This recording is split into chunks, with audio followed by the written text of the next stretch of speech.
Important sections of Indian Evidence Act. Section 3 Interpretation Clause. Section 4 May presume.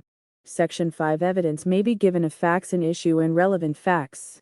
Section 6 Relevancy of facts forming part of same transaction.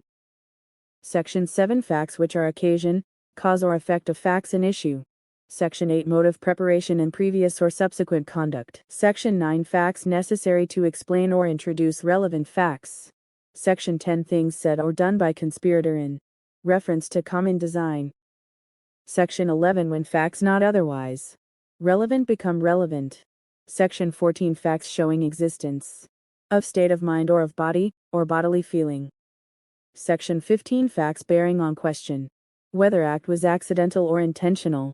Section 17 Admission defined. Thanks for watching.